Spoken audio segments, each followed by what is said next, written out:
Muchas gracias, pastor, y feliz sábado para todos. Hoy está haciendo frío, ¿verdad? Pero lo bueno es que estamos todos apretaditos y el calor humano se transmite del uno al otro.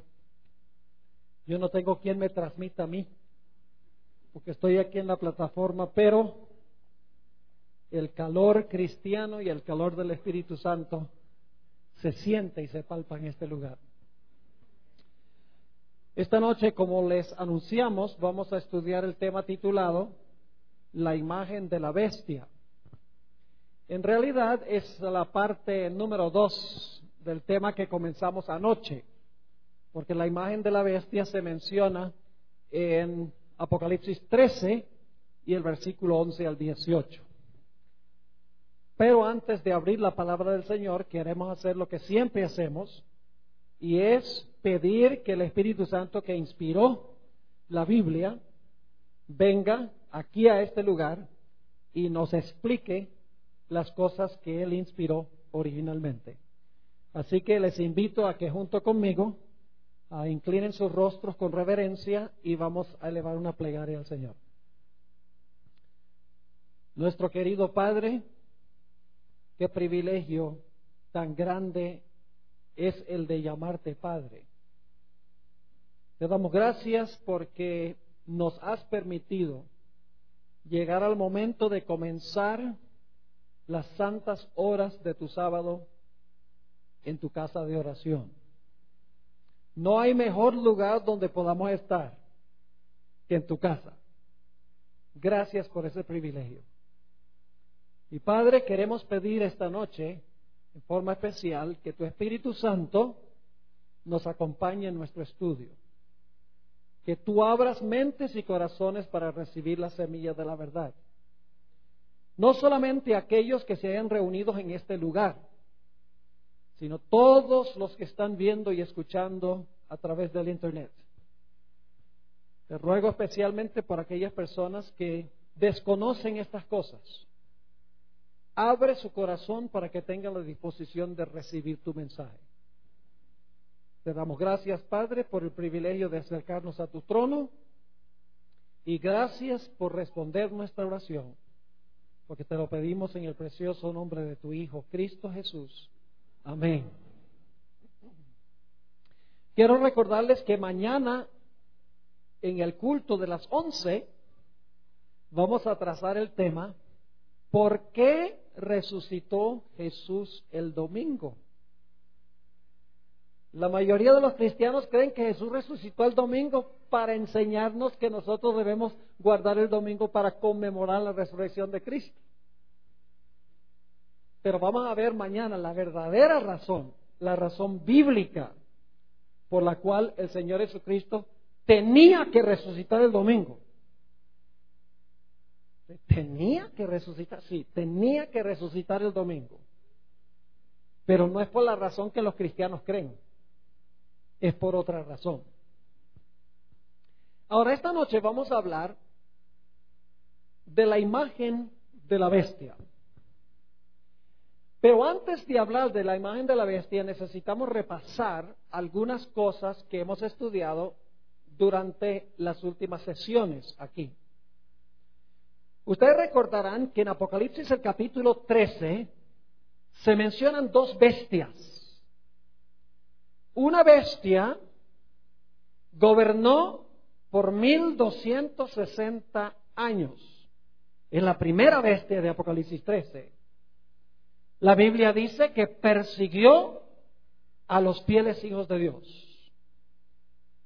Blasfemó el nombre de Dios. Pensó que podía cambiar el día de reposo de Dios, del sábado al domingo. Y la Biblia dice que gobernó por 1260 días, que son años. Pero al terminarse los 1260 años, esta bestia recibió ¿qué? Una herida de muerte. ¿Quién le suministró la herida de muerte? El poder civil de Francia se le volcó en contra. Y después de eso aparecieron gobiernos democráticos por todas partes del mundo, zafándose del poder autoritario de esta bestia, la primera bestia. Y por un tiempo la profecía dice que después que esta bestia recibe su herida mortal, está convaleciendo, es decir, esta herida no está activa porque se le quitó la espada. La espada es el poder civil, la ayuda del poder civil para implementar y obligar a la gente a hacer lo que ella quiere. Por un tiempo, mientras está herida, está inactiva. Pero la Biblia nos dice que la herida de esta primera bestia se va a ¿qué? Se va a sanar. ¿Y quién va a sanar la herida de esta primera bestia? La herida va a ser sanada por una segunda bestia de Apocalipsis 13. Una bestia que se levanta ¿de dónde? Una bestia que se levanta de la tierra. Y todo lo que hace esta bestia es para complacer a la primera. Manda a todos a adorar a la primera bestia. Hace una imagen de la primera bestia. Impone la marca de la primera bestia. Y dice que todo lo que hace, lo hace en presencia de la primera bestia. Es decir, quiere impresionar a la primera bestia.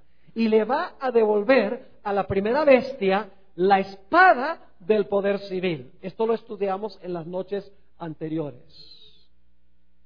Ahora, esta noche vamos a estudiar sobre algo que esta bestia de la tierra va a hacer.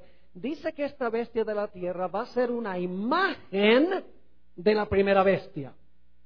Ahora, si queremos saber qué es la imagen de la primera bestia, tenemos que saber quién está representada por la primera bestia. ¿Qué poder representa la primera bestia que se levanta del mar, que gobierna 1260 años? ¿Qué poder político religioso representa esta bestia? Representa la Iglesia romana, conocida también como el papado. Ineludiblemente, ya estudiamos las características, no hay forma de zafarse de que esa es la interpretación correcta. Lo hicimos de una forma disciplinada. No cabe duda que la primera bestia representa a la Iglesia romana. Y yo pregunto, ¿qué caracterizaba a la Iglesia romana durante los 1260 años? ¿Cuál era su característica central? Sí, cambió la ley, persiguió a los santos, pero ¿qué hizo? ¿Unió qué? Unió el poder religioso de la Iglesia con ¿qué? Con la espada del poder civil. Mató con la espada, dice en Apocalipsis 13. Es decir, que la característica principal de esta bestia es que usó el poder civil para obligar a la gente a creer como ella enseñaba y a practicar lo que ella dice que se debía practicar. Ahora, si esta segunda bestia que se levanta de la tierra va a ser una imagen de la primera bestia, ¿qué significaría eso? ¿Qué es una imagen? Es una representación, una réplica. Es decir, es un reflejo, ¿verdad? Por ejemplo, se hace una imagen, una foto es una imagen, ¿sí o no? Se saca una foto de alguien, la foto es la imagen del individuo que es el original. Ahora yo pregunto entonces, cuando esta segunda bestia hace la imagen de la primera bestia, la imagen se va a parecer mucho ¿a qué? Se va a aparecer mucho como lo que fue ¿qué?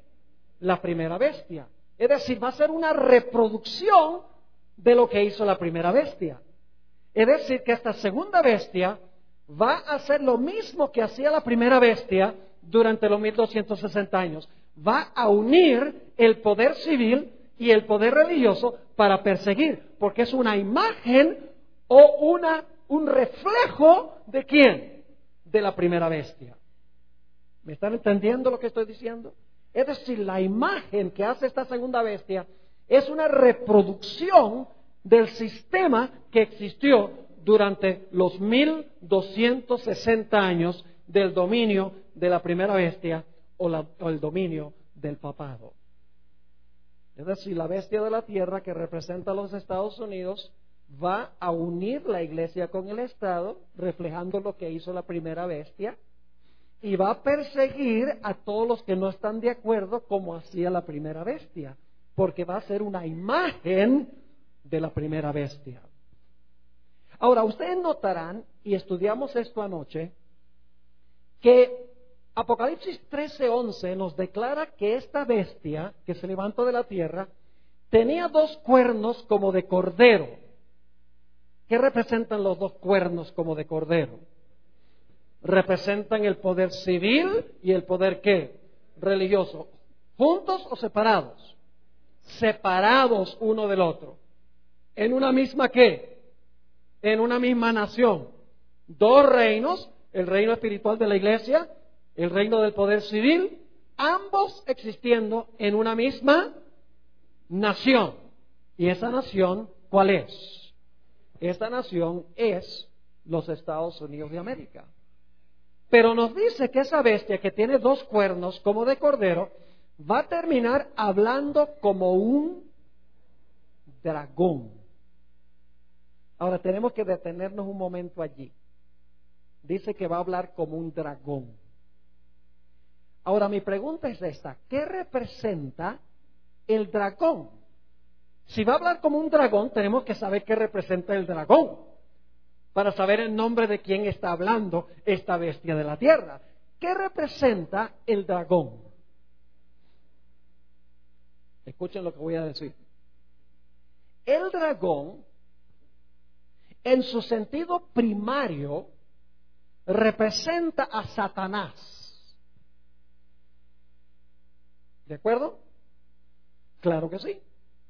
En Apocalipsis 12 y el versículo 9 dice: fue lanzado fuera aquel gran dragón, la serpiente antigua, que se llama Diablo y Satanás.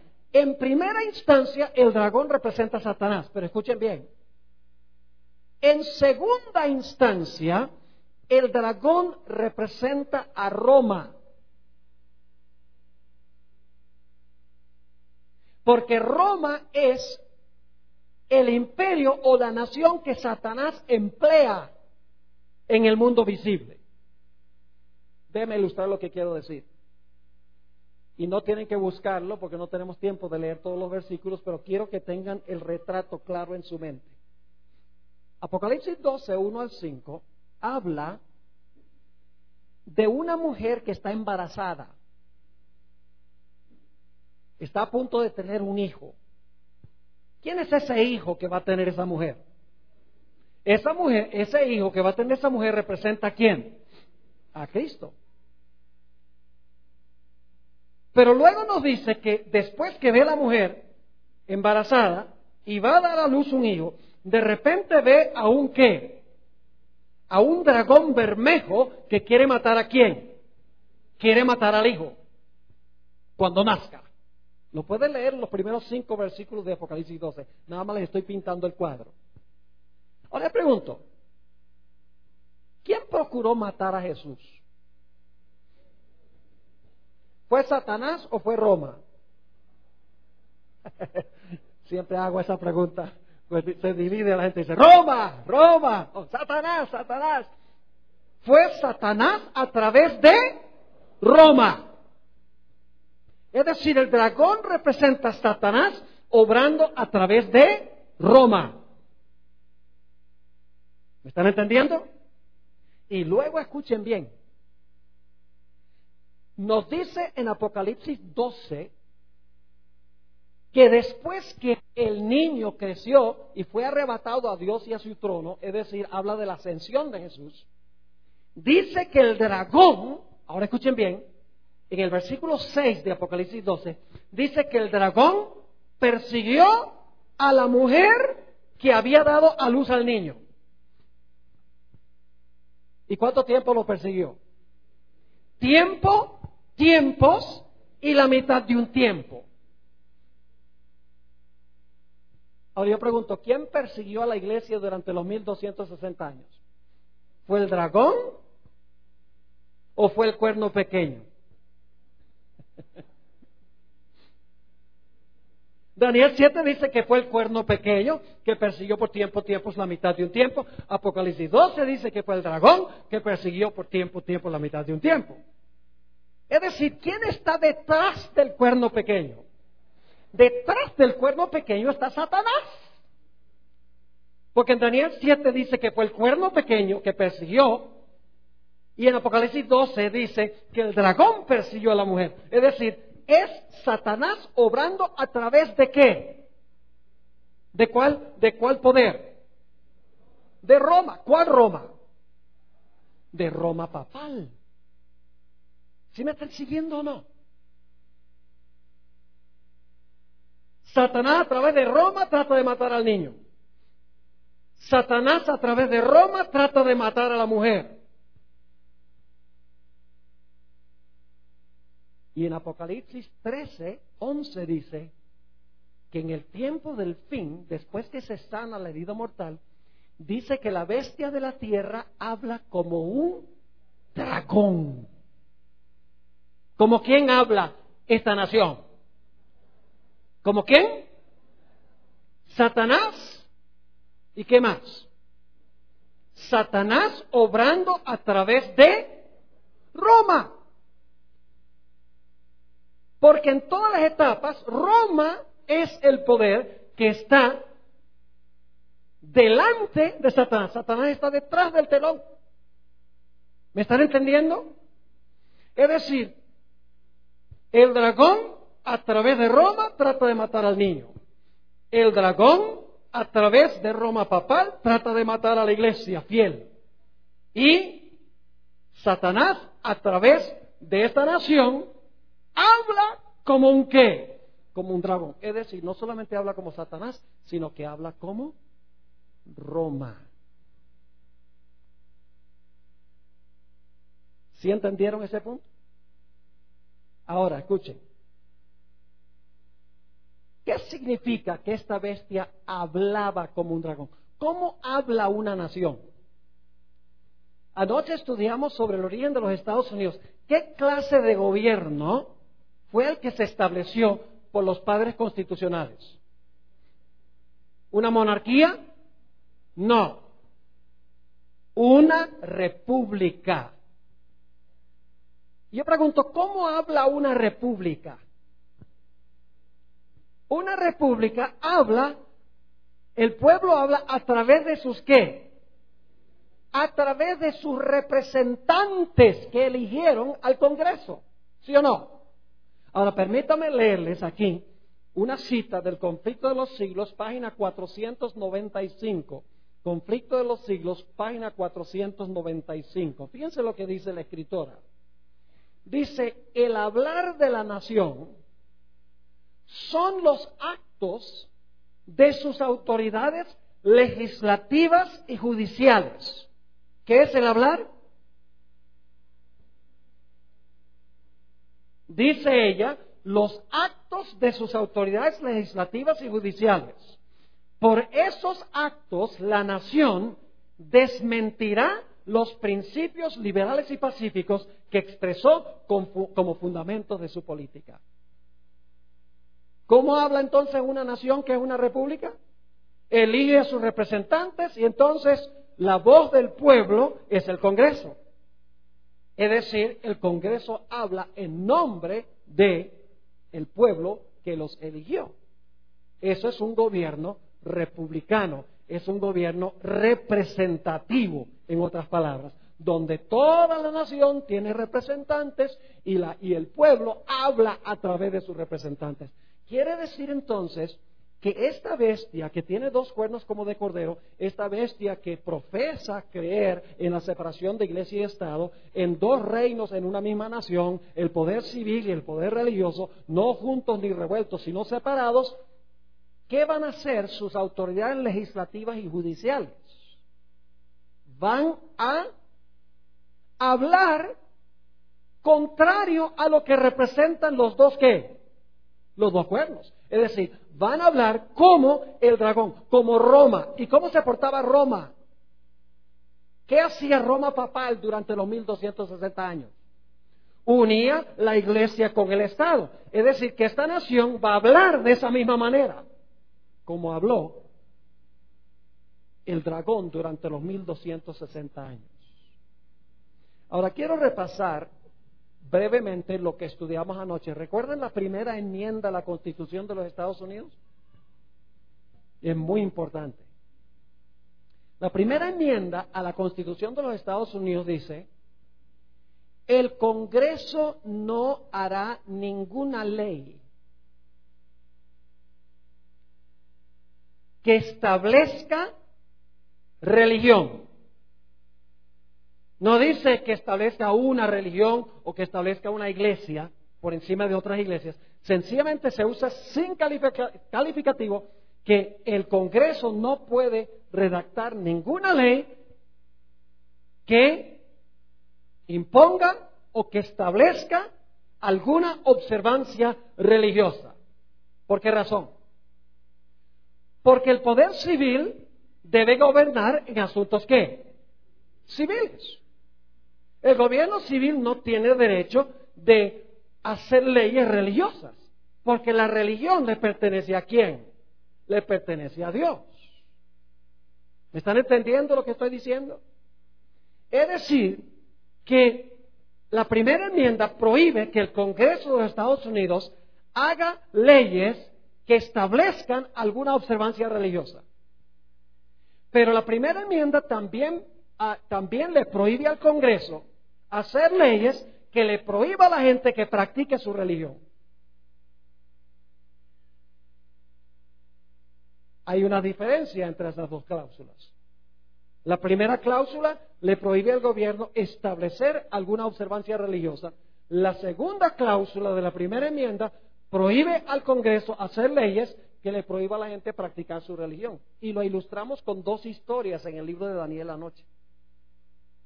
Posiblemente algunos no estuvieron. Permítame repasar esas historias. ¿Recuerdan la historia de Daniel 3? Yo pregunto, ¿Nabucodonosor estaba estableciendo una observancia religiosa? Claro que sí. Puso una estatua y dijo, el poder civil dijo, ¿todo el mundo a qué? Todo el mundo a adorar. ¿Estaba estableciendo una observancia religiosa? Claro que sí. Yo pregunto, ¿sería esa una violación de la primera enmienda a la Constitución de los Estados Unidos? Claro, porque el Congreso no puede hacer ninguna ley, la palabra ninguna se usa, que tenga que ver con establecer religión. Y la Biblia nos dice que mandó a todo el mundo a adorar esa estatua. Pero había 3 jóvenes que dijeron, nosotros no lo hacemos. Yo pregunto, ¿esos 3 jóvenes eran buenos ciudadanos? ¿Eran buenos ciudadanos? Claro que sí. ¿Eran gobernantes en el reino? Claro que sí. Entonces, ¿por qué desobedecieron el mandato del rey? Porque el rey estaba sobrepasando su esfera de autoridad. ¿Saben cuándo nosotros podemos desobedecer al poder civil? Cuando el poder civil interfiere con nuestras convicciones religiosas. Pero fuera de eso debemos ser como Daniel y sus amigos, buenos ciudadanos en todas las cosas. Pero si el poder civil establece religión como Nabucodonosor, Dios nos da el perfecto derecho de desobedecer esa ley. ¿Me están entendiendo? Ahora, hay una segunda historia en Daniel, que es Daniel 6. En Daniel 6, el rey no está estableciendo una observancia religiosa, sino que le está prohibiendo a Daniel que practique su religión. El rey no está diciendo, mira, todo el mundo tiene que orar de esta manera. No está estableciendo cómo orar, sino que está diciendo que por 30 días nadie puede orar a otro Dios. Está prohibiendo que Daniel practique su religión. ¿Ven la diferencia? Hay una diferencia entre estas dos historias. Porque Nabucodonosor establece religión, mientras que Darío prohíbe que se practique la religión. Prohíbe que ore. ¿Y qué hizo Daniel? La Biblia dice que Daniel fue, abrió las ventanas y 3 veces al día desobedeció la ley del reino. ¿Tenía derecho de desobedecer la ley del reino? ¿A quién le pertenece la oración? ¿Al poder civil o a Dios? Entonces el poder civil no puede decirme cómo orar, si debo orar, si no debo orar, si debo postrarme, si debo pararme, si debo sentarme. El poder civil no puede decir nada con respecto a la oración. Porque la oración es un deber que le debo a quién. La oración es un deber que yo le debo a Dios. Es decir, la primera enmienda a la Constitución de los Estados Unidos, y ustedes están escuchando un poquito de la historia de los Estados Unidos y el sistema político de los Estados Unidos, porque va a jugar un papel en las profecías, por eso estoy compartiendo esto con ustedes. La Biblia nos dice que los Estados Unidos va a repudiar los principios de la primera enmienda a la Constitución de los Estados Unidos de América. Permítame leerles una cita que encontramos en los escritos de Elena White, en el libro Maranatha, página 177. Escuchen bien lo que dice. Dice, vendrá el tiempo en que los hombres no solo prohibirán trabajar el domingo. Yo pregunto, ¿es eso establecer religión? Sí. Dice, vendrá el tiempo en que los hombres no solo prohibirán trabajar el domingo, sino que procurarán obligar a los hombres que trabajen el sábado. Yo pregunto, ¿la imposición del domingo como día de reposo por el poder civil es establecer una observancia religiosa? Claro que sí. El prohibir que alguien guarde el sábado es una violación de la primera enmienda que dice que el Congreso no puede hacer una ley que prohíba que usted practique su religión. Claro que sí. Y sin embargo la escritora dice claramente que vendrá el tiempo en que los hombres no solo prohibirán trabajar el domingo, sino que procurarán obligar a los hombres que trabajen el sábado. Y se les pedirá que renuncien el sábado y se suscriban al domingo, y si no lo hacen, se les exigirá que entreguen su libertad y su vida. Escuchen, la Biblia nos dice que durante los 1260 años, el cuerno pequeño o la bestia pensó que podía cambiar ¿qué cosa? La ley. ¿Y cuál fue ese cambio? El cambio fue primordialmente del día de reposo del sábado al domingo, sin autoridad bíblica. Porque no hay ningún texto en la Biblia que diga que el día de reposo fue cambiado del sábado al domingo. Y la iglesia romana lo reconoce. Ellos dicen, nosotros fuimos los que cambiamos el día de reposo del sábado al domingo, no porque la Biblia lo dice, sino por la tradición eclesiástica. Es decir, que durante los 1260 años, el cuerno pequeño o la bestia cambiaron el día de reposo, y al final de la historia van a imponer ese día de reposo bajo pena de muerte. Es decir, se va a completar lo que este poder hizo durante las edades oscuras o durante la Edad Media. Ahora, inmediatamente nos preguntamos esto. Si los Estados Unidos proclamaran una ley dominical de que todos tienen que guardar el domingo, ¿eso sería inconstitucional? Cualquier niño de 4 años entendería que una ley dominical, establecer el domingo como día de reposo por una ley del Congreso, sería una violación de la primera enmienda que dice que el Congreso no puede establecer religión. Sería la prohibición de observar el sábado una violación de la primera enmienda de la Constitución de los Estados Unidos. Claro que sí, porque el Congreso no puede hacer ninguna ley o redactar ninguna ley que prohíba que usted practique su religión. Obviamente, este tipo de ley sería una ley inconstitucional. Cualquiera lo puede entender, porque establecer el domingo es una violación de la primera enmienda que dice que no puede establecer religión, y la prohibición del sábado es una violación donde dice que el Congreso no puede hacer leyes que la gente practique su religión. Clarito. Y sin embargo, Apocalipsis 13 nos dice que esta bestia que tiene los 2 cuernos como de cordero que profesa creer en la separación de iglesia y Estado, al mismo tiempo que conserva los dos cuernos, habla como un dragón. Es decir, no hemos de esperar que los Estados Unidos desarraigue la primera enmienda de la Constitución. No es que ellos van a decir, no, eso no nos sirve ya, saquemos eso que dice que el Congreso no puede establecer religión, ni puede prohibir que usted practique su religión. Saquemos esa enmienda de la Constitución. No la van a sacar, la van a dejar allí. Porque la bestia que tiene dos cuernos de cordero sigue teniendo los dos cuernos como de cordero, mientras habla como un dragón. Es decir, todavía va a decir, nosotros creemos en libertad civil y religiosa, pero en la práctica van a contradecir eso. ¿Me están entendiendo? Claramente la profecía lo dice, porque dice, tenía dos cuernos como de cordero, mas hablaba como un ¿qué? Mas hablaba como un dragón. Ahora, permítanme hablarles un poco sobre los tres ramos del gobierno que hay en los Estados Unidos para que ustedes puedan entender cómo va a pasar esto. Los Estados Unidos, como muchos otros países democráticos, tiene tres ramos de gobierno. Tiene el ramo legislativo. ¿Y qué hace la legislatura? ¿Redacta qué? Redacta las leyes. El poder ejecutivo, ¿qué hace el poder ejecutivo? Hace cumplir las leyes. Y el tercer ramo es el poder judicial. ¿Qué es lo que hace el poder judicial? El Poder Judicial, por lo menos en los Estados Unidos, especialmente la Corte Suprema, interpreta las leyes. El propósito de la Corte Suprema de los Estados Unidos es decir si una ley es constitucional o no. Es decir, todo el poder para decidir si una ley es constitucional o inconstitucional yace en las manos de 9 personas. Yo pregunto, ¿qué sucedería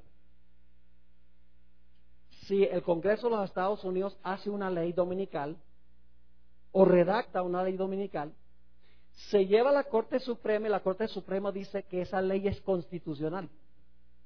La ley va. ¿Me están entendiendo? ¿Qué tal si el Congreso hace una ley que dice que ya no se puede guardar el sábado? Y claro, va a haber gente que dice, eso es una violación de la primera enmienda. Lo llevan a la Corte Suprema de los Estados Unidos y la Corte Suprema dice, no, esa ley no es inconstitucional.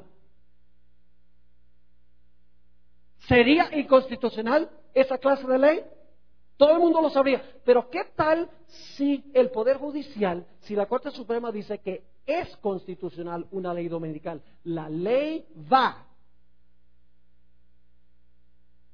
El ramo de gobierno más poderoso de los Estados Unidos es la Corte Suprema de Justicia de los Estados Unidos. Y si no lo creen, lo único que tenemos que recordar fue la elección del año 2000 en los Estados Unidos.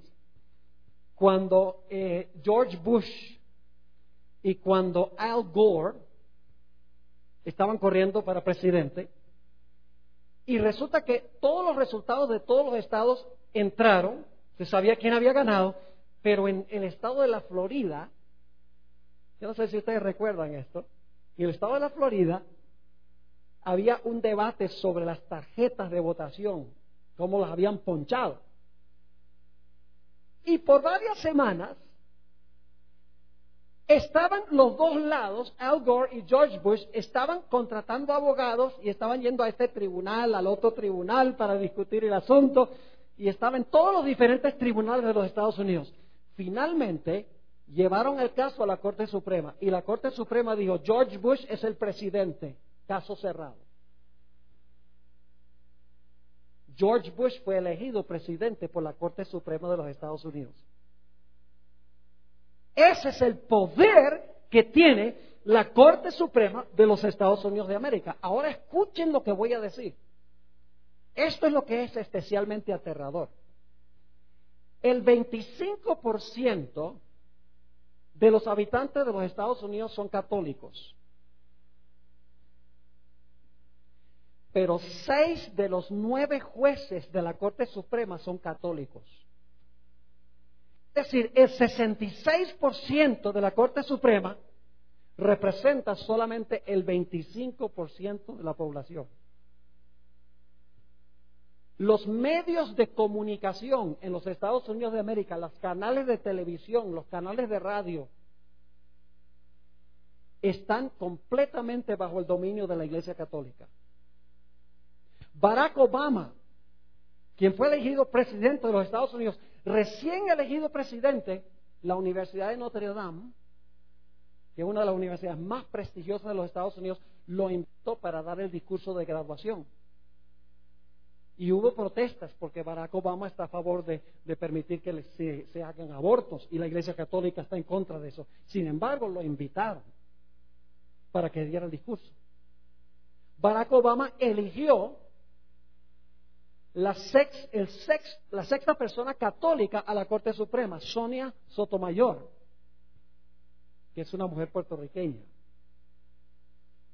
Ahora escuchen, los jueces que no son católicos, que son solamente 3 de los 9, están viejitos.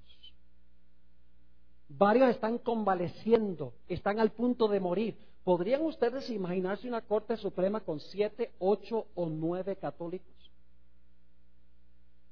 Ahora, no me entiendan mal. El pastor está diciendo que los católicos son malos. No. Lo que estoy diciendo es que esto representa un peligro grandísimo cuando nosotros tomamos en cuenta la historia y la filosofía de la Iglesia romana, de usar el poder civil para implementar sus enseñanzas y sus prácticas. Permítame leerles una cita de Elena White. Esto está en una fuente que se llama Review and Herald, es una revista. Escuchen lo que ella dice. Los cristianos no se dan cuenta que cuando un gobierno protestante sacrifica los principios que la han hecho una nación libre e independiente y por medio de medidas legislativas introducen a la Constitución principios que propaguen las falsedades y los engaños papales, escuchen ahora lo que dice, están sumiendo al país en los horrores romanos de las edades oscuras. Y algunos dicen, pastor, ese panorama es alarmista, porque estos jueces católicos en la Corte Suprema, ellos son patriotas. Sí, pero en la Iglesia Católica su primera alianza se la deben a la Iglesia, no al poder civil. Noten esta cita en el Conflicto de los Siglos, página 637. Aquí Elena White dice lo siguiente: la Iglesia Católica Romana, con todas sus ramificaciones en el mundo entero, forma una vasta organización bajo el control de la sede papal y destinada a servir los intereses de ésta. Instruye a sus millones de adeptos en todos los países del globo para que se consideren obligados a obedecer al Papa. Sea cual fuere la nacionalidad o el gobierno de estos, deben considerar la autoridad de la Iglesia como por encima de todas las demás. Aunque juren fidelidad al Estado, siempre quedará en el fondo el voto de obediencia a Roma, que los absuelve de toda promesa contraria a los intereses de ella. Un teólogo católico dijo esto: en la minoría somos un cordero, en la igualdad somos como una serpiente y en la mayoría somos como un león. Eso debe indicarnos algo. Y la gente dice, pero pastor, la Iglesia romana, mire, no pareciera que tuviera esos planes de implementar un sistema como en la Edad Media de persecución contra aquellos que no están de acuerdo con la Iglesia. Conflicto de los Siglos 628 nos dice: forma parte de la política romana asumir el carácter que le permita realizar mejor sus fines. Ahora escuchen esto. Pero bajo la apariencia variable del camaleón, oculta el veneno invariable de la serpiente. Escuchen lo que voy a decir. La iglesia romana es en realidad un estado con fachada religiosa. La fachada religiosa es la que le pone al público, pero detrás del telón maniobra políticamente con los gobiernos del mundo para recuperar el poder que perdió. Y las profecías dicen que va a recuperar su poder. Y todo el mundo se va a maravillar en pos de la bestia. Y aunque no lo crean, va a pasar. No porque lo digo yo, sino porque lo dice la Sagrada Escritura. Permítame leerles otra cita. Dicho sea de paso, cuando Elena G. de White escribió estas cosas, todo el mundo estaba diciendo que el papado estaba muerto. ¿Saben por qué? Porque en 1870, lo que yo voy a leer fue escrito en 1888, pero en 1870 se le dio una segunda herida mortal al papado. Víctor Emanuel III, el emperador de Italia, confiscó todos los estados papales. Yo no sé si ustedes saben lo que eran los estados papales. Italia se componía de un montón de mini países que se llamaban los estados papales. Y Víctor Emanuel III confiscó todos esos estados papales y unió a Italia. Es decir, hizo de Italia una nación. Y en protesta, los papas, 3 papas, Pío IX, Pío X y Pío XI, se encerraron en el Vaticano por 59 años en protesta porque le habían quitado los estados papales. Y todo el mundo decía, mire, ningún país en Europa quiere nada con el papado, nadie está ayudando al papado. Su poder está liquidado, pero en el contexto en que todos estaban diciendo que la herida mortal era permanente y que no iba a recuperarse de su herida mortal, Elena White escribió cosas como las que voy a leer ahora, contrario a la corriente de su época, porque estaba siguiendo lo que dice la Biblia. Dice, cuando la tierra que el Señor levantó para darle refugio a su pueblo, para que pudieran adorarle conforme a los dictados de sus propias conciencias, la tierra sobre la cual Dios ha colocado por largos años el escudo de la omnipotencia, la tierra que Dios ha favorecido, haciéndola depositaria de la religión pura de Cristo.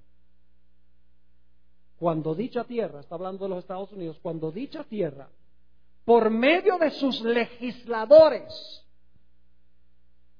la voz del pueblo, por medio de los legisladores, repudie los principios del protestantismo.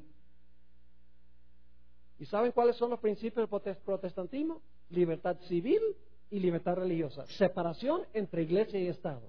Sigue diciendo.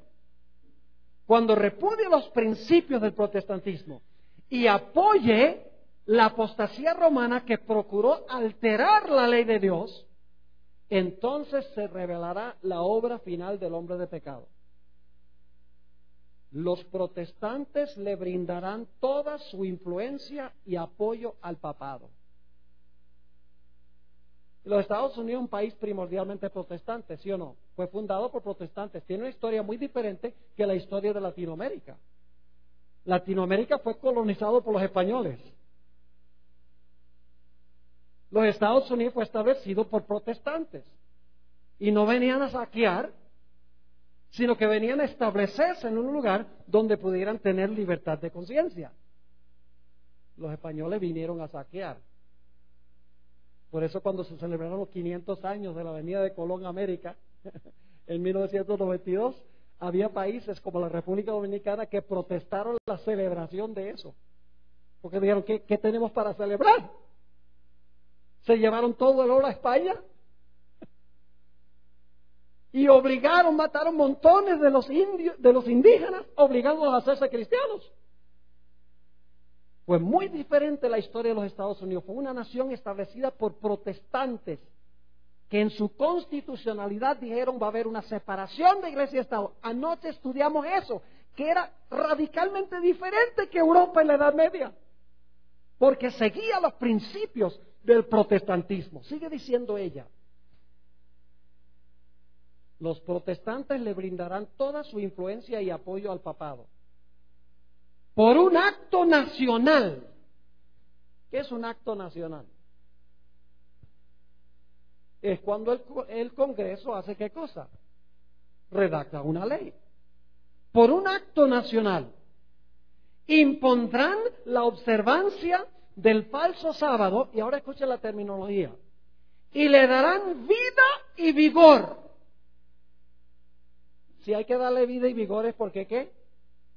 Porque ahora no tiene vida y vigor. ¿Porque tiene qué? ¿Qué tiene ahora? Una herida mortal.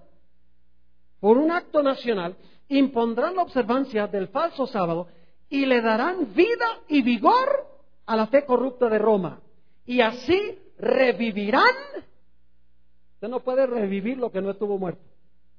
Dice, revivirán su tiranía y su opresión de la conciencia. Entonces será tiempo para que Dios obre con gran poder para vindicar su verdad.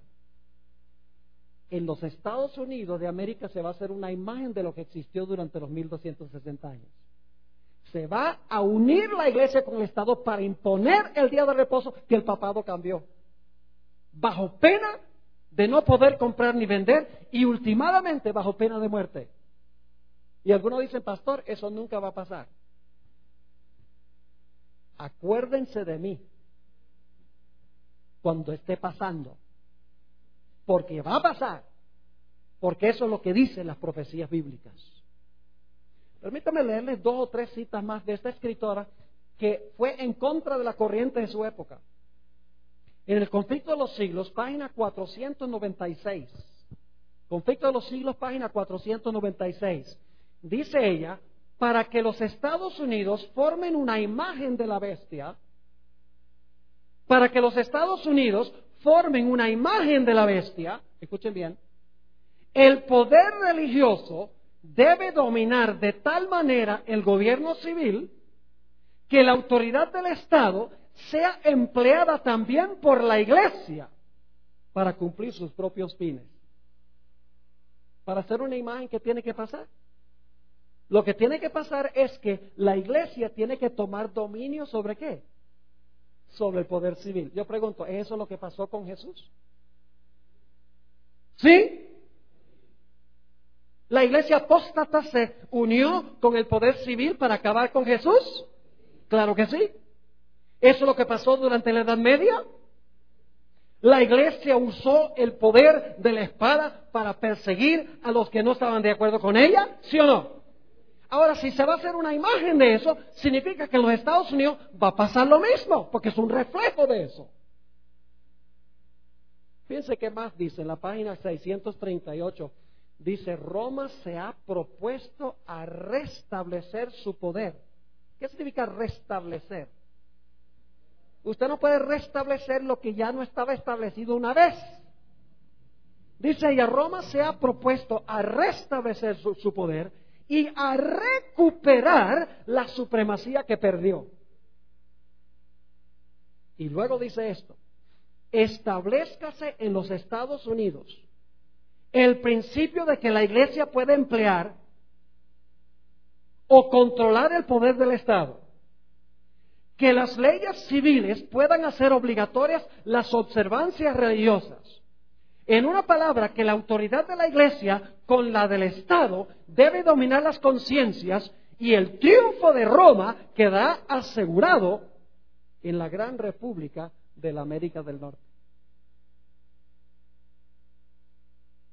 En otra cita, y hay varias en el libro El Conflicto de los Siglos, en la página 498 dice, cuando las iglesias principales de los Estados Unidos, uniéndose en puntos comunes de doctrina, influyan sobre el Estado para que impongan los decretos e instituciones de ellas, entonces la América del Norte protestante habrá formado una imagen de la jerarquía romana y la inflicción de penas civiles contra los disidentes vendrá de por sí sola.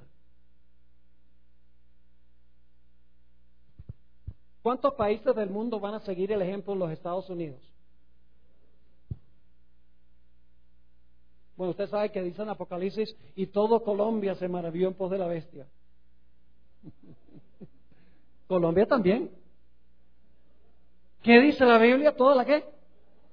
Toda la tierra se maravilló en pos de la bestia.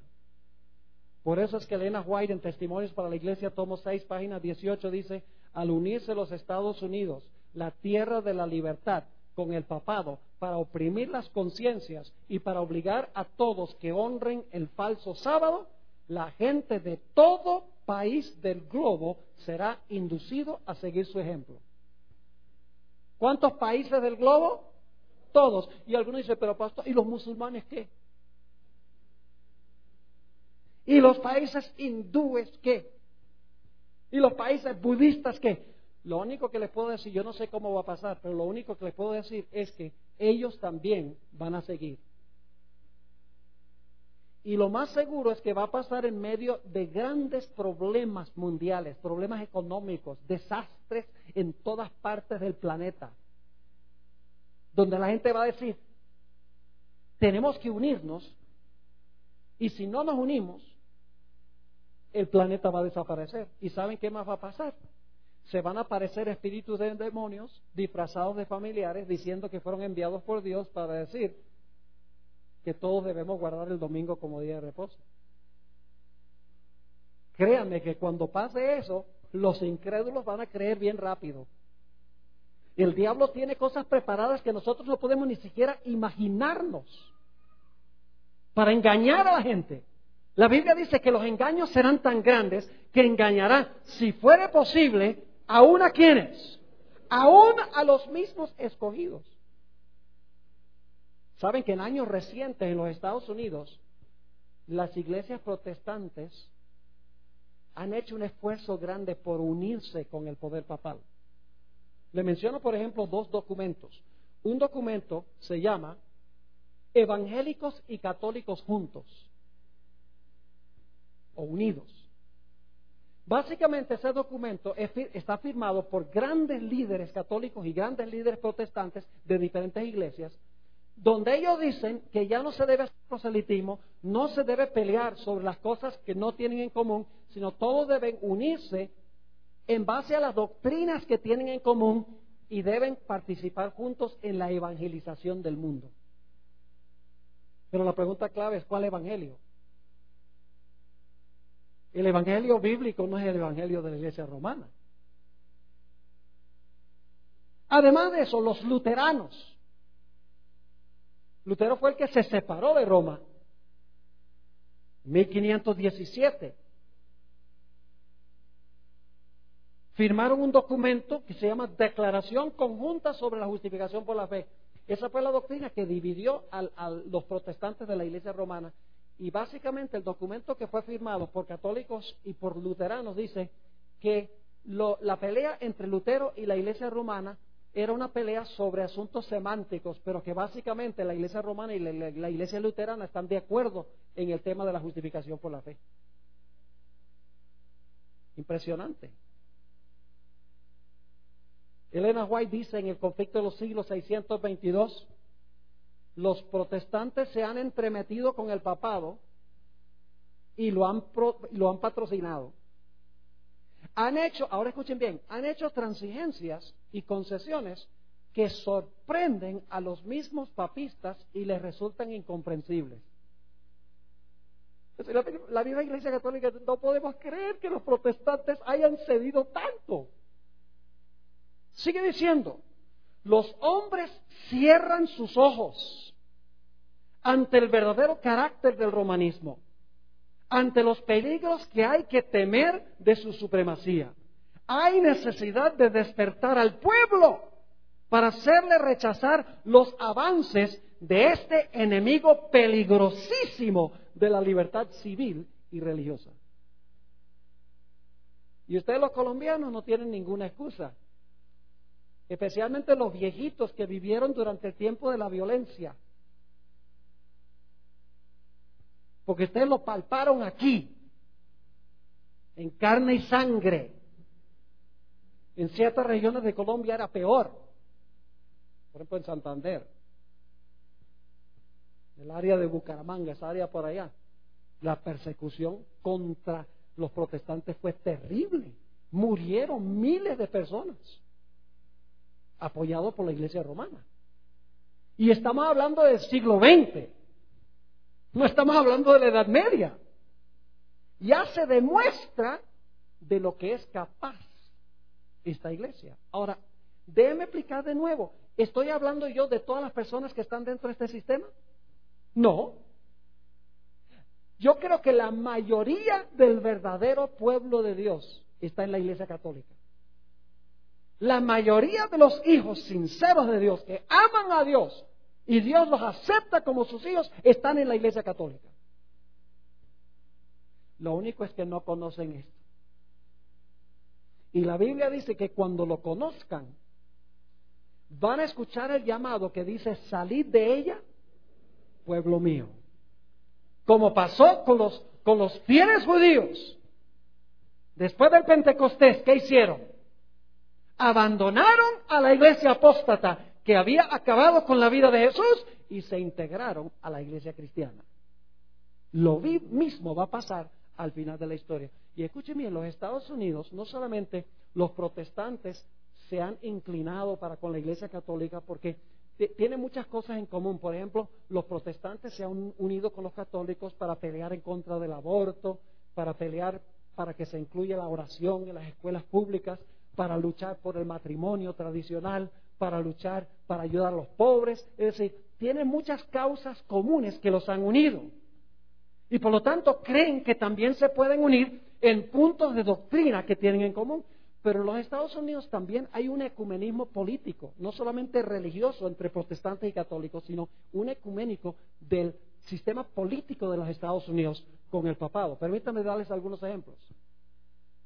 ¿Sabían ustedes que la razón por la cual cayó la Unión Soviética fue por una alianza entre el presidente Reagan y Juan Pablo II?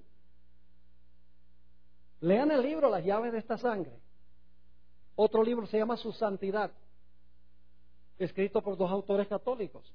Dicen abiertamente que como resultado de la cooperación de Estados Unidos con Juan Pablo II, ellos llevaron a la caída del bloque soviético. Además de eso, los Estados Unidos estableció relaciones diplomáticas con el Vaticano. Eso lo prohíbe la Constitución, porque el sistema de gobierno de Estados Unidos no puede formar relaciones diplomáticas con una iglesia. Eso lo prohíbe la Constitución. Además de eso, el Congreso de los Estados Unidos le dio la Medalla de la Libertad a Juan Pablo II. Además de eso, en el funeral de Juan Pablo II, 3 presidentes de los Estados Unidos, la secretaria de Estado y la esposa de uno de esos presidentes, se inclinaron de rodillas delante del féretro de Juan Pablo II. Además de eso, Benedicto XVI recientemente visitó la Casa Blanca, que hace muchos años hubiera sido algo insólito. Y el presidente Bush fue al aeropuerto a recibir lo que nunca había pasado en la historia de los Estados Unidos, que un presidente fuera a recibir a un papa. Y varios presidentes, todos los presidentes de los Estados Unidos, sea Clinton, sea el padre Bush o el hijo Bush o Barack Obama, todos hacen viajes regulares al Vaticano para consultar al Papa, porque ellos saben que la Iglesia Católica tiene ramificaciones políticas en todo el mundo y tiene un servicio de inteligencia que le puede ayudar a saber cómo manejar las situaciones políticas en los diferentes países del mundo.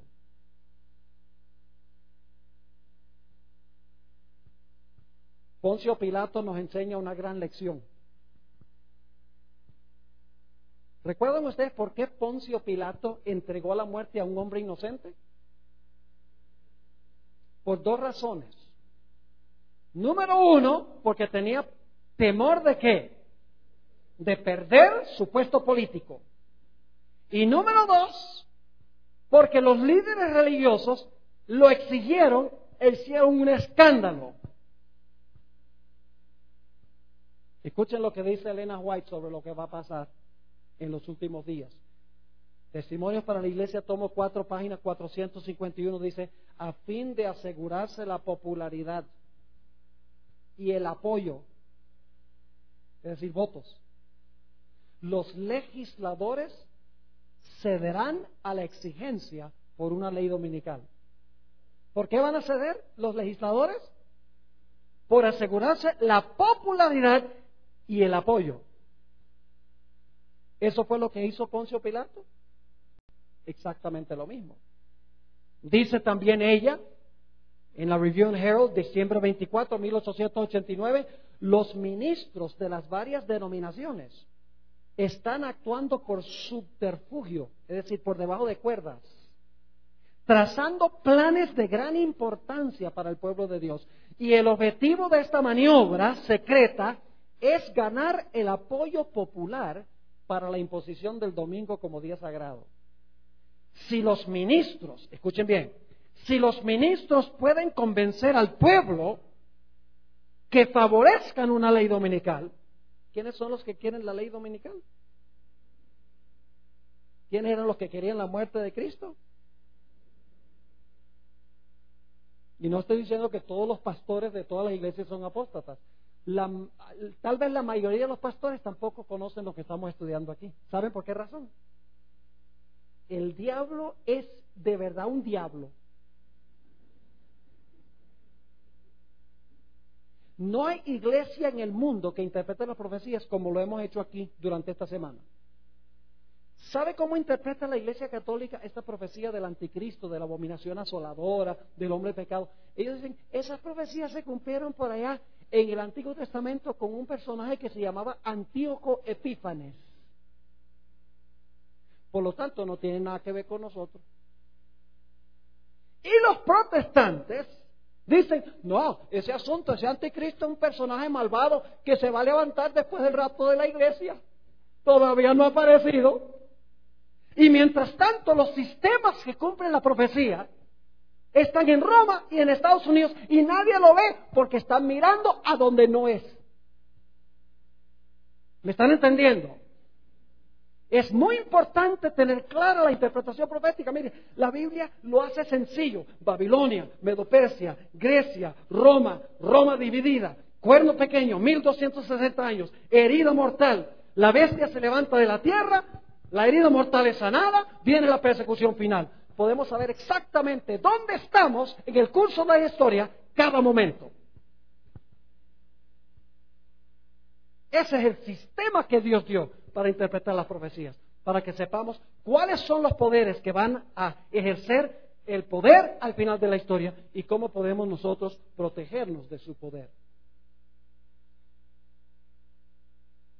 Nuevamente dice ella, si los ministros pueden convencer al pueblo que favorezcan una ley dominical, entonces están decididos a unir su influencia para obtener una enmienda religiosa a la Constitución para obligar a la nación a guardar el domingo.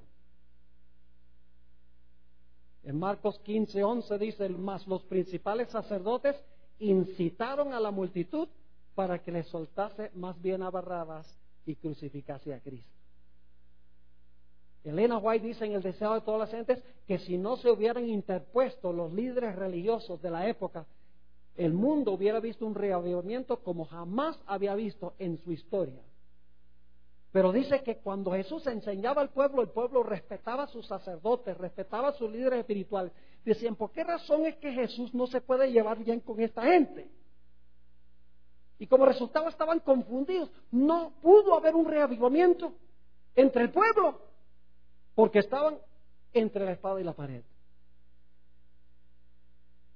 Le voy a leer ahora qué es lo que va a suceder. Y ustedes dicen, esto no puede suceder, pastor.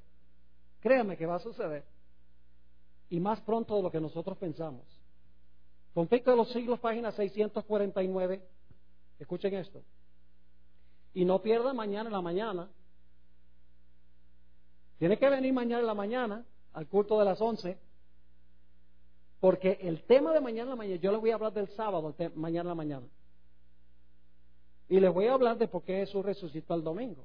Porque la mayoría de los cristianos sencillamente dicen, bueno, el domingo es el día de reposo porque Cristo resucitó. Pero la resurrección de Cristo no santificó nunca el domingo. Hay otro motivo por el cual Jesús tenía que resucitar el domingo. Y yo le voy a decir mañana por qué. Ahora, fíjense lo que dice ella. Los que honran el sábado de la Biblia serán denunciados como enemigos de la ley y el orden. Imagínense ustedes, los adventistas del séptimo día hemos enseñado que Dios espera que guardemos la ley. Y enseñamos que la ley de Dios todavía está vigente. Imagínense, dice aquí que van a ser denunciados como enemigos de la ley y el orden. Como quebrantadores de las restricciones morales de la sociedad. Y por lo tanto causantes de anarquía y corrupción que atraen sobre la tierra los altos juicios de Dios. Las calamidades le van a echar el muerto. ¿A quiénes? A los que observan el sábado. Igual que en los días de Elías, cuando no llovió por 3 años, Acab decía: ¿eres tú el que está fastidiando a Israel? Siempre es el profeta, siempre son los fieles los que llevan, los que cargan con platos rotos. Sigue diciendo: sus escrúpulos de conciencia serán presentados como obstinación, terquedad y rebeldía contra la autoridad. Y de verdad será rebeldía contra el gobierno civil. Y usted dice: ¿no debemos obedecer al gobierno civil? Sí, siempre y cuando el gobierno civil gobierne en asuntos civiles. Pero cuando el gobierno se toma poderes que no le dio Dios, que no le pertenecen, entonces tenemos derecho a desobedecer. Sigue diciendo: serán acusados de deslealtad hacia el gobierno. Los ministros que niegan la obligación de observar la ley divina predicarán desde el púlpito que hay que obedecer a las autoridades civiles porque fueron instituidas por Dios. Y seguro van a citar Romanos 13, donde dice que el poder civil es servidor de Dios. Pero no es servidor de Dios para imponer un día de reposo. Sigue diciendo: en las asambleas legislativas y en los tribunales se calumniará y condenará a los que guardan los mandamientos. Se falsearán sus palabras y se atribuirán a sus móviles las peores intenciones. Ahora quiero relatarles 2 historias para concluir nuestro estudio esta noche. ¿Les ha quedado claro lo que estamos estudiando? ¿Saben lo que es la imagen? ¿Qué es la imagen? A ver. ¿Una réplica de qué? Es una imagen de la bestia. Entonces tenemos que saber quién es la bestia y cuál fue el rasgo característico de la bestia. ¿Cuál fue el rasgo característico de la bestia? La iglesia usó el poder civil para perseguir a los que no estaban de acuerdo con la iglesia. Entonces, ¿qué es la imagen? Es cuando la bestia de la tierra una en la iglesia y el Estado para perseguir a los que no están de acuerdo con la iglesia. Es un reflejo, es una imagen. Quiero relatarles 2 historias para terminar. La primera se encuentra en Apocalipsis 17. Apocalipsis 17, en realidad, no tengo tiempo de trazar todo este capítulo porque es complejo. En realidad necesitaríamos como 3 o 4 horas para cubrir bien Apocalipsis 17. Pero quiero a grandes rasgos mostrarles el significado de Apocalipsis el capítulo 17. Ahí se habla de una gran ramera. ¿Qué representa la gran ramera? ¿Qué representa, a ver? La iglesia romana. ¿Y por qué es una ramera? Porque fornica ¿con quiénes? Une la iglesia con el Estado. Por eso es que es apóstata. Por eso es que es una iglesia adúltera. Y dice que esta ramera está sentada sobre muchas aguas. ¿Qué representan las muchas aguas? Muchedumbres, naciones, lenguas y pueblos. ¿Qué significa el hecho de que está sentada sobre ellas? Significa que las ¿qué? Que las gobierna. Ahora se la llama la madre de las rameras, lo cual significa que tiene ¿qué? Hijas que nacieron de ella. Está vestida de púrpura, escarlata, perlas y piedras preciosas. En su mano tiene una copa de vino que representa sus falsas doctrinas, que le da a todas las naciones, emborrachan a las naciones para que no puedan entender la verdad.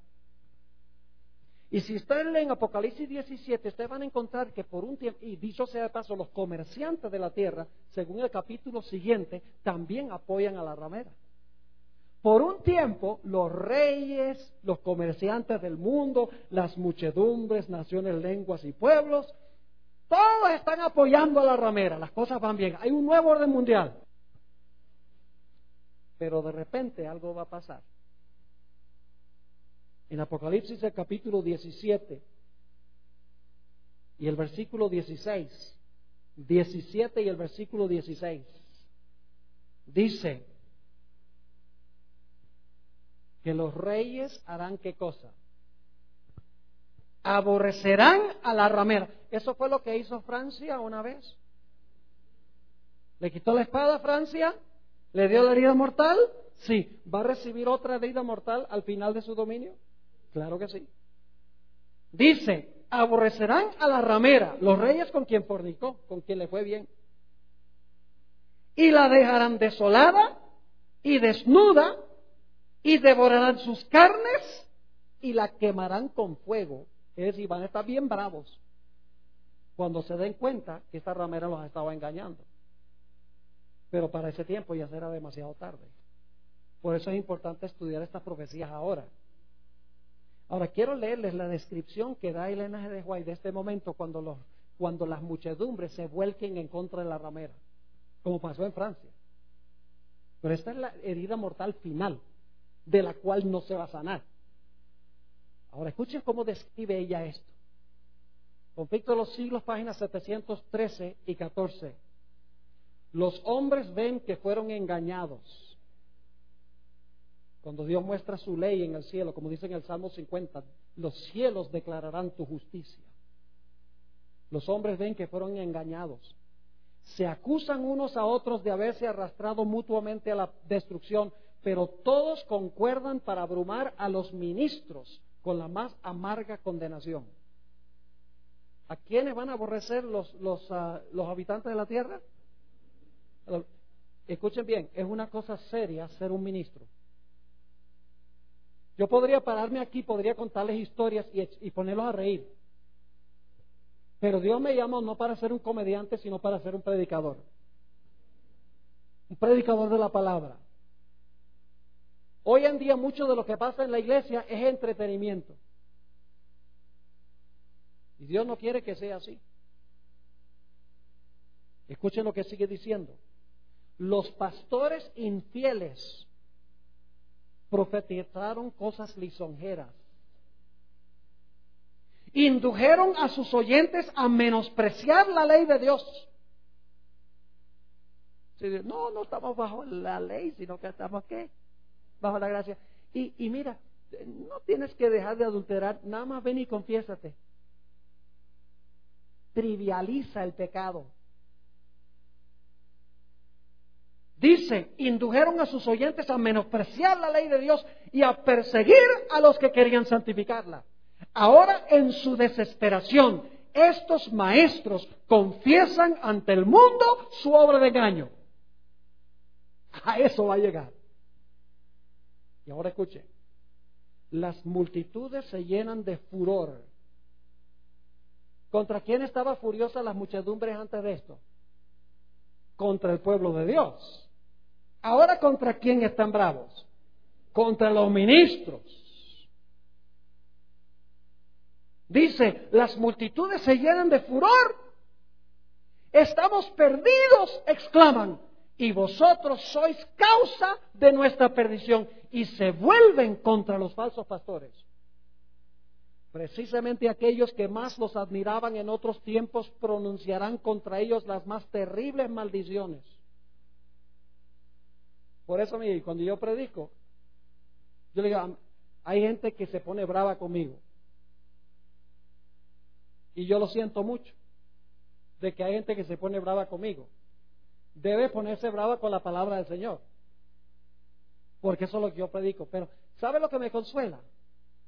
Y es el hecho de que yo no me hice pastor para ganar un concurso de popularidad. Yo llegué a ser pastor y le prometí a Dios que iba a predicar la verdad. Porque la verdad os libertará. Sigue diciendo, precisamente aquellos que más los admiraban en otros tiempos, pronunciarán contra ellos las más terribles maldiciones. Las manos mismas que los coronaron con laureles se levantarán para aniquilarlos. Las espadas que debían servir para destruir al pueblo de Dios se emplean ahora para matar a sus enemigos. Por todas partes hay luchas y derramamiento de sangre. Lo mismo que pasó en la Revolución Francesa cuando funcionaba la guillotina y chorreaba la sangre por las calles de París. La última historia que quiero compartir con ustedes es la historia que encontramos en el libro de Esther. Interesante esta historia. Había un hombre malévolo llamado Amán, y él había logrado convencer al rey de que el rey diera un decreto de que todo el mundo tenía que inclinarse y rendirle pleitesía. Pero había un individuo que dijo, no, yo no voy a rendirle pleitesía porque yo soy obediente a la ley de Dios, no me voy a inclinar ni voy a adorar a Amán. Aunque el rey dijo que todo el mundo lo haga, no lo voy a hacer. ¿Tenía razón Mardoqueo en hacer eso?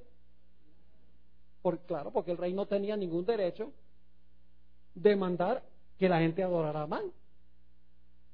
Y dice la Biblia que un día Amán salió del palacio del rey y vio a Mardoqueo, todo el mundo se inclinó y vio a Mardoqueo parado. Y dice que se llenó de furia. Y por lo tanto preparó una trama.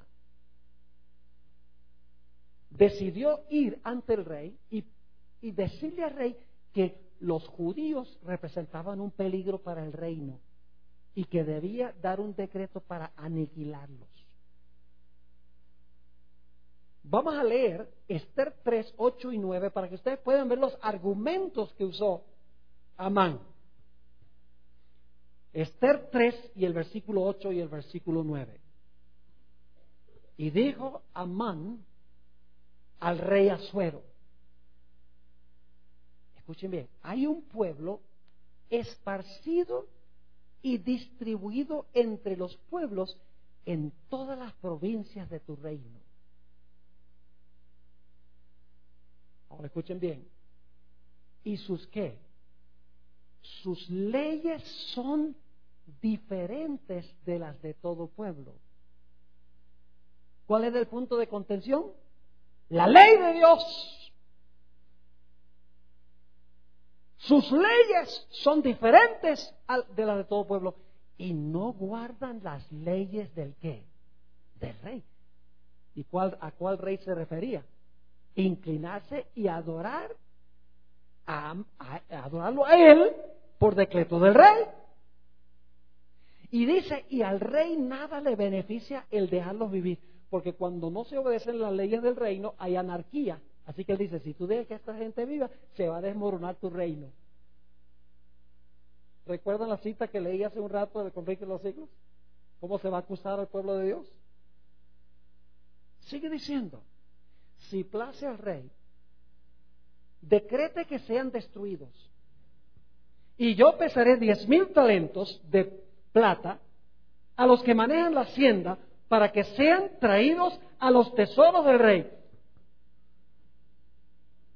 Y la Biblia dice que Amán, con el anillo del rey, estampó la firma sobre el decreto y dijo, ahora este pueblo, que es un dolor de cabeza, va a ser extirpado de la existencia.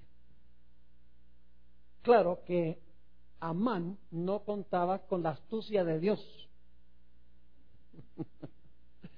Y no voy a contarles toda la historia, cómo Dios intervino a través de Esther para revocar tal vez no revocar el decreto, pero para que el pueblo se pudiera defender cuando llegara ese día. Ahora, ¿sabe lo que es interesante? El rey pensaba que Amán era su amigo y por eso dio esta ley religiosa en contra de los que no querían adorar. Pero cuando el rey se despertó y se dio cuenta que este personaje lo estaba engañando, ¿qué sucedió? Ahora la ira del rey no era contra el pueblo de Dios, sino que la ira del rey estaba en contra ¿de quién? De Amán. Y en vez de morir el pueblo de Dios, murió Amán. Fíjense cómo este patrón se repite vez tras vez tras vez. ¿Quiénes terminaron siendo comida de gatos? ¿A quiénes se los comieron los leones? Los que planearon la trama y trataron de usar al rey para hacer esta ley religiosa. Ellos terminaron siendo comida. ¿Quiénes murieron cuando los 3 jóvenes fueron echados al horno? Los que los echaron. ¿Quién murió en la horca que fue preparada para Mardoqueo? Amán. Los judíos usaron a Roma para acabar con Jesús y luego ¿qué hizo Roma? Acabó con ellos. En 1798 el papado usaba los poderes civiles del mundo. ¿Qué hizo Francia? Lo había apoyado y se le volcó en contra. Y Apocalipsis 17 dice que esta ramera que usó a los reyes para perseguir al pueblo de Dios, los reyes se van a volcar y la van a aborrecer. ¿Me están entendiendo lo que estoy diciendo? Todas las profecías apuntan a este clímax. Y escuchen bien, no quiero que ustedes se asusten esta noche. Ay, ese va a ser un tiempo terrible, qué susto. No. ¿Libró Dios a Mardoqueo? ¿Libró a Daniel? ¿Libró a los 3 jóvenes? Dios siempre interviene para librar. Serán tiempos difíciles. Pero la Biblia dice que en aquel tiempo se levantará Miguel, aquel príncipe que está por los hijos de tu pueblo. Y será tiempo de angustia. Va a haber un tiempo de angustia, no me crean que no. Será un tiempo de angustia cual no hubo desde que existió nación. Pero en aquel tiempo será libertado tu pueblo, todos los que se hallaren escritos en el libro. ¿Cuándo es que nosotros debemos desarrollar esa fidelidad? No, pastor, cuando llegue ese momento yo hace como un roble.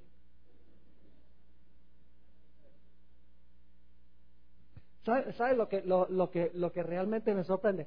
Algunos adventistas dicen, cuando venga ese momento y tenga que entregarlo todo por Cristo, lo voy a hacer, pero no devuelven el 10% ahora. ¿Qué le hace pensar que usted no devuelve el 10% ahora y después lo va a estar dispuesto a entregarlo todo? Ahora es que nos preparamos un carácter que pueda mantenerse firme en ese tiempo. Debemos estar estudiando nuestras Biblias, debemos estar orando, debemos estar contándole a otros estas cosas, porque yo quiero ver a esa gente en todas las iglesias salvas en el reino de Jesús. Lo que yo estoy compartiendo esta noche no es por odio, ni por ira, ni porque no quiero a la gente que pertenece a todas las iglesias. Si yo no quisiera a la gente de la iglesia, no estaría predicando esto. Dejaría que se queden ahí. Porque algunos dicen, no, pastor, es que este no es un mensaje de amor. ¿Ustedes creen que cuando Dios dice que si alguno adora a la bestia y su imagen y recibe su marca en su frente, en su mano, él mismo beberá la ira de Dios y será atormentado con fuego y azufre por los siglos de los siglos? ¿Es un mensaje de amor? Lo dice Dios. ¿Sabe por qué Dios nos da esa advertencia? Porque Él no quiere que terminemos ahí. Las advertencias fuertes de Dios también son por amor. Quiere sacudirnos y decir, mira, prepárate, porque lo que viene es candela. Prepárate. ¿Dónde estamos nosotros? ¿Dónde estamos en nuestra vida espiritual? ¿Cuánto estamos leyendo la Biblia? ¿Cuánto estamos estudiando la Biblia, escudriñando la Escritura? No estoy hablando de la matutina. La matutina es buena, pero es una merienda. Es como comerse un buñuelo. Lo que necesitamos es plato fuerte. Arroz, frijoles, patacones, aguacate. Algo que de verdad alimente. Necesitamos meternos en las Sagradas Escrituras. Pesado. Y debemos ser gente de oración. No estoy hablando de la oración que hacemos en la mesa. Padre, bendice esta comida. Amén. Estoy hablando de una oración donde luchamos con Dios. Por horas, si es necesario. Y debemos estar testificando a otros y debemos ser fieles en la iglesia. Debemos ser fieles en nuestra asistencia a la iglesia. No debemos abandonar la congregación como algunos tienen por costumbre. ¿Me están escuchando lo que están viendo por internet?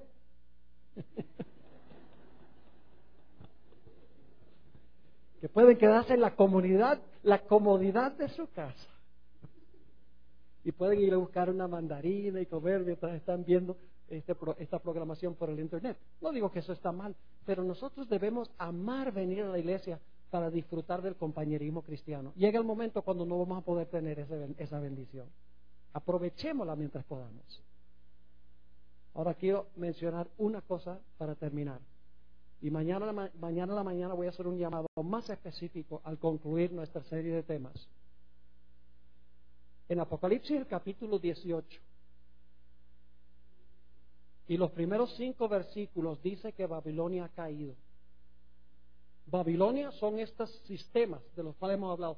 Representa la bestia y representa la bestia que se levanta de la tierra, representa la imagen de la bestia. Eso es Babilonia. Y el Señor Jesucristo en Apocalipsis, el capítulo 18, dice: Babilonia ha caído. Y luego hace un llamado. Dice: salid de ella, pueblo mío. ¿Dios tiene pueblo en Babilonia? Si Dios no tiene pueblo en Babilonia, ¿por qué dice sal de Babilonia mi pueblo? Por eso digo, la mayoría del pueblo de Dios verdadero está en estas organizaciones religiosas que desconocen esto. El verdadero pueblo de Dios en su mayoría está allá. Lo único que está haciendo es esperando que nosotros compartamos este mensaje con ellos. Si me permiten una ilustración para terminar. Algunas personas me han dicho: pastor, estos mensajes lo que hacen es espantar a la gente y enojar a la gente. Permítame contarle un par de historias. Una bíblica y también un par de historias que yo he tenido en mi iglesia. ¿Ustedes recuerdan el sermón que predicó Esteban en Hechos 7? Oye, si ustedes leen eso, al final de ese sermón dice: ustedes mataron a Jesús. Y dice la Biblia que los corazones de ellos rugían de ira y crujían los dientes, porque Esteban había predicado un mensaje tan fuerte. ¿Y saben ustedes quién especialmente estaba bien bravo? Saulo de Tarso. ¿No hubiera sido mejor que Esteban predicara un sermón más blandito? Yo pregunto, ¿valió la pena que hubiera predicado Esteban ese sermón? ¿Valió la pena? Claro que sí. Porque ¿saben por qué? Porque después que él predicó el sermón, estaban los judíos furiosos con él, y especialmente Saulo de Tarso estaba furioso con Esteban. Pero el Espíritu de Profecía dice que Saulo de Tarso sabía que Esteban sabía que tenían razón. Y para callar su conciencia se fue por allá a perseguir a la iglesia de Damasco. Y el Señor le dijo: nada de eso, para el suelo vas tú. Y se oyó una voz que decía al cielo: Saulo, Saulo, ¿por qué me persigues? Y Saulo dice: bueno, ¿quién eres tú? Para que yo sepa a quién estoy persiguiendo. Yo soy Jesús de Nazaret. ¿A quién tú estás persiguiendo? El que persigue al pueblo de Dios persigue a Jesús. Y Saulo de Tarso llegó a ser el gran apóstol Pablo, como resultado del sermón de Esteban, que lo enojó al comienzo, pero que luego aceptó. Yo tengo 2 damas en mi iglesia que pasó lo mismo. Prediqué una serie evangelística sobre Génesis. Una dama que se crió en un convento con monjas, cuando yo prediqué el tema sobre la bestia. Hasta ese momento era todo sonrisas, pero cuando yo prediqué ese sermón dejó de asistir a la iglesia, y cuando venía de vez en cuando, si las miradas mataran, no hubiera alcanzado a llegar a Bogotá. Furiosa, no quería verme ni en retrato. Y algunos miembros de la iglesia me decían: pastor, ¿no ve? Por hablar tan fuerte, mire, la espantó.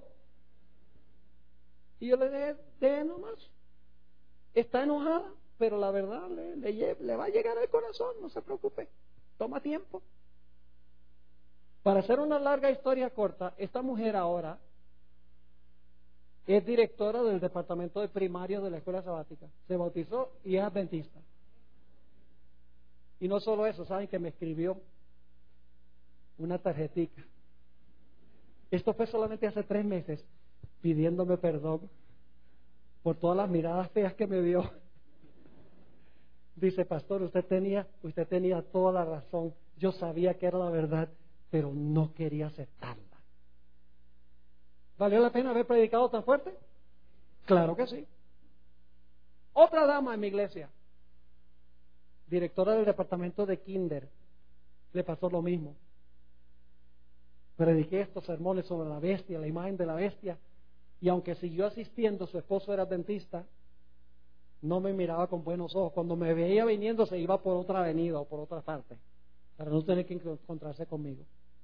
Pero luego vino un evangelista a la ciudad donde yo vivo, predicó una serie de temas, ella asistió y aceptó el mensaje adventista. Y se bautizó y ahora dirige el departamento de Kinder de la escuela sabática en mi iglesia. ¿Valió la pena haber predicado la verdad? Claro que sí. Al principio puede ser que la gente se enoje, pero una vez que pueden ir a la Biblia y pueden estudiar y reflexionar y permitir que el Espíritu Santo procese la información, finalmente se doblegan y se entregan al Señor y llegan a ser grandes campeones de la verdad de Dios. Lloro al Señor de que nosotros los adventistas nos pongamos serios con el Señor, pongamos nuestra vida espiritual en orden. Y aquellos que no son adventistas, que han estado escuchando las cosas pasmantes de las cuales hemos hablado, que posiblemente no las han escuchado nunca en su vida, que Dios, a través de su Espíritu Santo, les dé la valentía de aceptar el llamado del Señor, de salir de Babilonia para integrarse al pueblo de Dios. Eso he estado orando durante esta semana.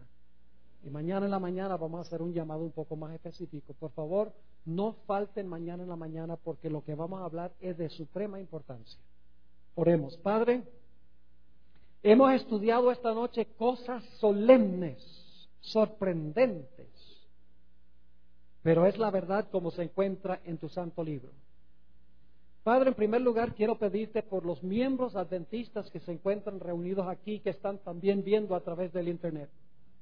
Te ruego, Señor, que tú nos despiertes de nuestro letargo laudicense, que nos calientes, que podamos amar tu santo libro, que podamos amar hablar contigo en oración, que sintamos ese celo por compartir tu mensaje con un mundo que perece.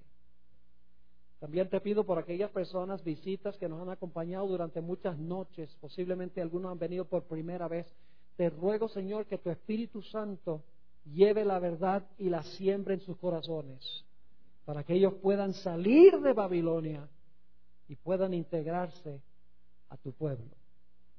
Te damos gracias, Padre, por haber estado con nosotros esta noche. Pedimos tu compañía al regresar a nuestros hogares. Por favor, escucha nuestra oración, porque te lo pedimos en el nombre de Jesús. Amén. Amén.